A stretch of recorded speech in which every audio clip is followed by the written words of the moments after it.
Assalamualaikum warahmatullahi wabarakatuh. Saya Anglang Sultan Aulia Aurososa dengan NIM 240170136.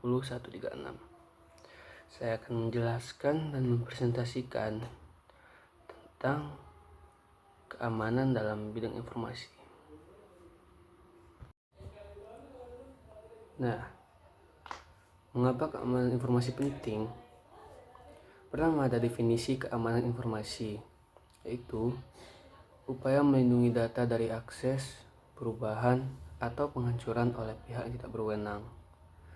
Lalu, ada juga relevansi di era digital, yaitu di era digital sekarang ini menjadi hal kritis untuk menjaga integritas data pribadi maupun aset penting organisasi.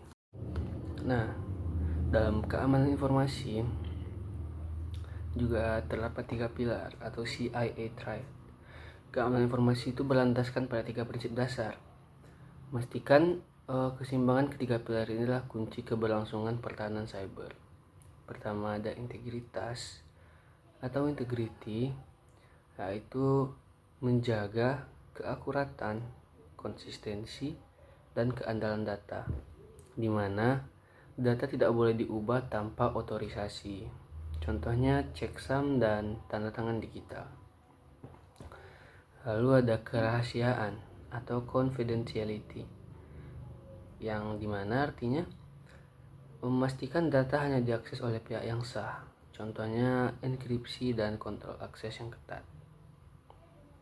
Lalu ada juga ketersediaan atau availability, yang dimana artinya memastikan data dan sistem selalu dapat diakses dan digunakan oleh pengguna yang berhak kapanpun dibutuhkan. Jadi data dan sistem ini kapan kita ingin mencarinya selalu ada, selalu tersedia dia. Kita harus menerapkan 3 pilar ini untuk bisa mendapatkan keamanan cyber yang efektif. Nah, ada beberapa ancaman umum terhadap keamanan informasi, di mana kita harus bisa melindungi diri kita sendiri dan data-data yang kita punya dengan memahami musuh-musuh digital yang paling sering mengincar data kita. Pertama, ada malware, virus atau ransomware, yang dimana seperti perangkat lunak yang jahat, merusak, mencuri, atau mengunci sistem dan data kita. Lalu ada phishing dan pencurian identitas. Ini seperti upaya menipu korban untuk mendapat informasi sensitif melalui email, link, atau situs-situs palsu. Lalu juga ada serangan cyber teknis, seperti termasuk serangan DDoS, yaitu menghabiskan sumber daya server, dan SQL injection, memanipulasi database. Dan yang terakhir ini sering terjadi pada kita, pada teman-teman yang lainnya, yaitu kelalaian pengguna atau human error. Jadi banyak dari kita yang seperti tidak terlalu peduli terhadap hal ini, tidak mengikuti protokol yang misal kita disuruh untuk memasukkan sandi-sandi yang kuat, kita malah main-main memasukkannya atau tidak ingat. Itu bisa memancing hal-hal yang tidak diinginkan. Nah, bagaimanapun, ada beberapa upaya dan solusi yang bisa kita lakukan sebagai bentuk pertahanan terbaik kita. Ada beberapa langkah proaktif nih yang dapat secara signifikan mengurangi risiko keamanan seperti tadi itu. Yang pertama, kita bisa menggunakan kata sandi kuat dan 2FA. Misalnya sandi yang kita buat itu ada kombinasi unik antara huruf, angka, dan simbol-simbol. Serta kita juga bisa mengaktifkan autentikasi 2 faktor untuk lapisan pelindungan kita yang lebih efektif dan lebih ekstra. Lalu upaya yang kedua, kita bisa melakukan pembaruan sistem rutin. Kita selalu update akan kapan sistem kita perlu diupdate. Selalu perbarui sistem operasi dan perangkat lunak antivirus. Patch keamanan menutup celah-celah kerentanan. Upaya ketiga, edukasi keamanan digital.